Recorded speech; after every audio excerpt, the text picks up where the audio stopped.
Chapter 6, Hire Slowly but Fire Quickly. In 2003, I was working for Canada's largest collection agency, where I was well into my fourth year of service as a manager to a team doing $2 million in receivables. My staff were well trained and loyal, which meant our recovery rates were incredible. Earlier that year, I had a new vice president assigned to our group, a French-Canadian guy from a very rough Audio's background. good. I remember him telling us stories about his childhood and how his father shot himself in the face. He clashed with me from the get-go. He would publicly disrespect me in front of my staff and make me run detailed reports, which he never looked at for his own personal amusement. After a few months of putting up with his disrespect, something snapped inside of me, and I let him know what I thought of him. Thanks. This is where I learned the valuable lesson that people get hired for their skills and resume, but get fired for fit. Towards the end of the year, only 3 weeks after I moved into my first house with a big mortgage, a manager's salary needed to come off the books for corporate cost cutting. Guess who was selected by my loving vice president to go home? Me. The initial burn of being handed that severance package hurt, but this push inspired me to go create my own business, which helped me settle consumer credit card debt, and I will forever be thankful for that. It was about a decade later when I finally learned the lesson to hire slowly and fire quickly in my own business. You can use this idea with women in your life, employees, business partners, and even friends. Take your time vetting people, get to know them and study their behavior. The choices someone makes and how they behave should always trump what they tell you if there's a conflict between actions and words. For example, don't listen to what they say, watch what they do. If your spidey senses tingle, listen to your intuition. It knows something is up. Intuition is the little voice whispering in your ear, and it often only becomes a loud shout when it's too late and you're going to experience a train wreck. My single mommy experience. Shortly after my divorce, I got involved with a single mom of 2 boys, and for the first few months, it was great fun dating her. After a few short months, she started suggesting that I meet her boys. This was when my intuition started whispering to me, telling me it wasn't a good idea, but I ignored it. Of course, my intuition only became a shout when her older son manufactured indignation.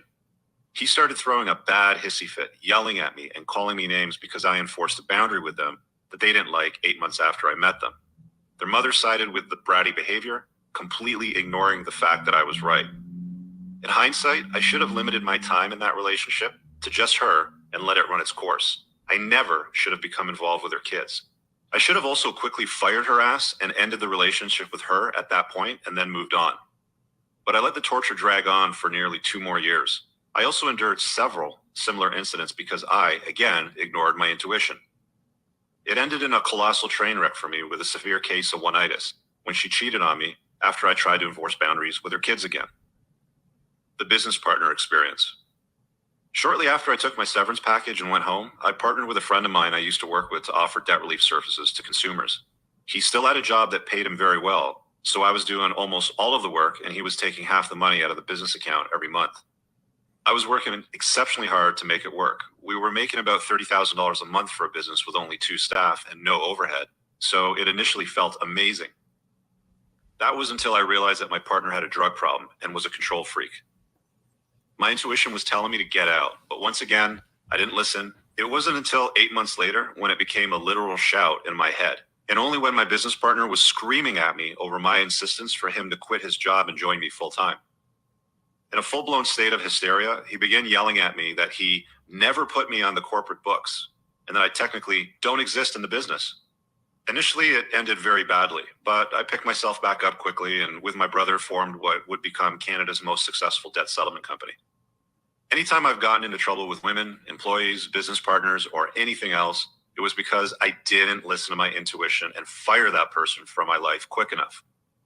With women, friends, employees, and business associates, always hire slowly and fire fast. You must be fastidious with your time and who you allow into your inner circle. The cold hard truth. Never forget, it's incumbent on you to Okay, so that's the cold hard truth part of the book is really just a summary of the chapter, which I can skip over. I talked a lot about intuition in that chapter, and I've never really done much on these podcast shows dealing with that. I frame it in the book as this little voice. It's a whisper. Using that as an example, it could be dealing with a woman that is problematic. Maybe she's got red flags, but at some point there's going to be a little voice in your head, even if you haven't read the chapter on red flags, where most people that are tuned in, especially as you get older and you get duped and people fuck you over and, you know, they take advantage of you. There might, it could be financially or any other way, or they mislead you. You start having this gut reaction, and it's, you know, like I said in the book, it's like this little voice. It's like, hey man, you might want to pay attention to this. You know, she's hanging out with that ex-boyfriend of hers and she's having coffee with him. Hey man, she's got a lot of male friends. Hey man, you know, she likes to go out and party a lot. You know, that little voice, that's your gut, that's your intuition, and it's whispering to you. The problem is that we suck at listening to it. We think we know better. We think that, and again, you know, it could be because we think we know better. It could be because we're thinking with the wrong head. But you proceed anyway, and chaos generally ensues. And it will ensue at some point if your intuition's picking up on something. Getting good at listening to your gut isn't that difficult of a skill. You all have it. You got it. I got it. We all got it. We all have a vibe that picks up on shit that can damage, hurt, or even kill us, you know? So call it whatever you will, your guardian angel, your intuition, your gut, whatever it happens to be. Most people will ignore it when it whispers. We can't ignore it when it becomes a shout. I couldn't ignore it when that gal I was dating that had 2 kids from her prior marriage in tow, and, you know, the kid was throwing a hissy fit, having a spaz, calling me names and all this sort of shit. You can't ignore it then. Then you're confronted with dealing with it. And as I've stated many times, and I covered in, you know, my book, women that have children, they're not going to side with you. They're often going to side with the kid's bad behavior. Not always 100% of the time, but the vast majority of women, that's how they respond. So using your intuition in relationships, in business transactions, in if you're an employer, if you're an employee, if you're dealing with friends, if you're dealing with anything that you're building with people, associates, businesses, partnerships, it doesn't matter. Listen to it. What is it telling you? A couple of friends of mine, they like to journal, and they'll just journal down, you know, ideas during the day. That's one way to do it. You know, some people, you know, they'll make audio notes. All phones now have a voice recorder. It's actually called voice recorder on Android phones. And, you know, you can make audio notes, you know, sort of journaling what your gut's picking up on. Use these tools in life to evaluate and assess and hone it. Because in hindsight, it's 100% accurate. You know, they always say hindsight's 20/20. It's always 100% accurate. We had this facilitated retreat once. Dude's name is Colin Collard. He's kind of invisible in the business space, but he's one of the best managers of entrepreneurs and coaches to try to get the best out of you and your business. And we've spent multi-days with this guy several times in a business forum that I was in many, many years ago. This is circa 2010 to 2013 or so.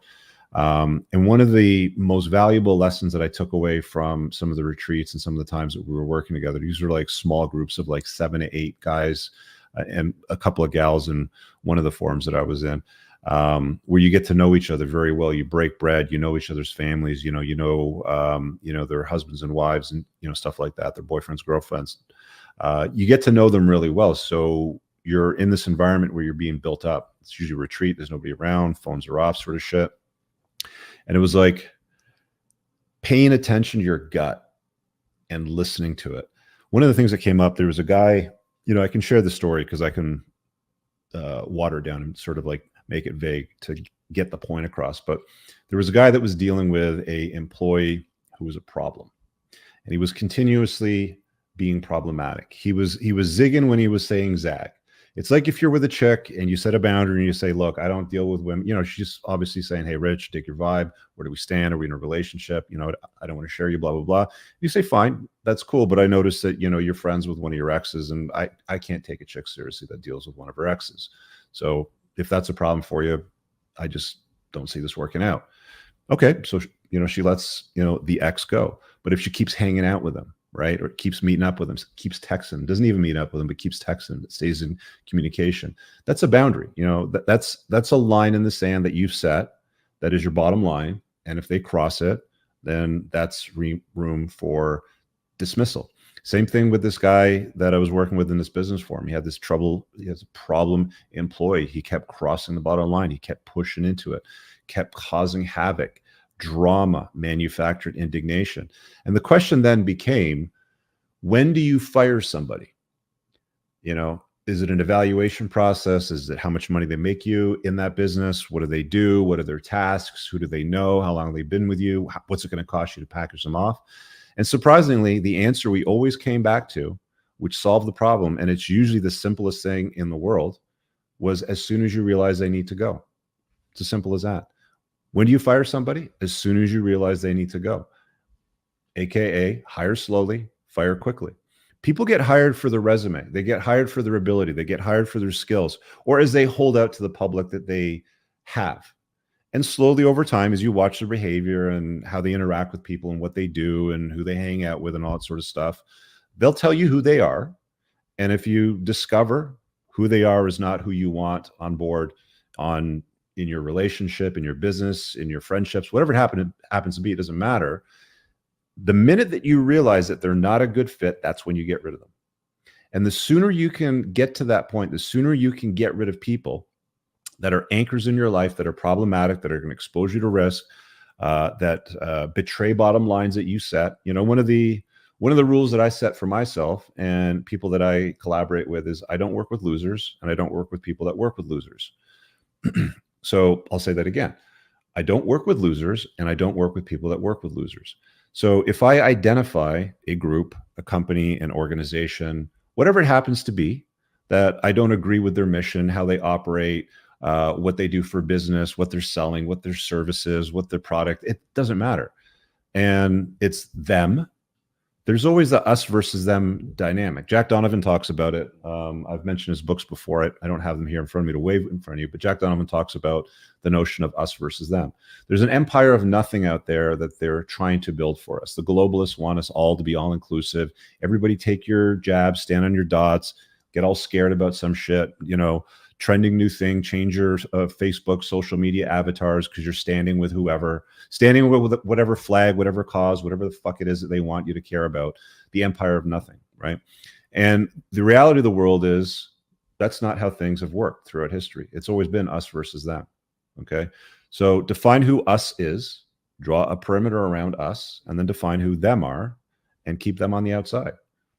You don't want them to stop eating, feeding themselves, whatever. I want them to eat, just not at my table. So you have to define these things for yourself.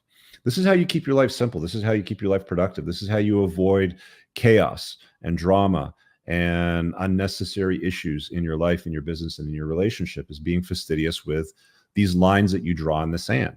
And you tell these people, you tell these women that you're with, you tell these people that you're in business with, you tell employees that you have, you tell employers, you know, it doesn't matter what it happens to be.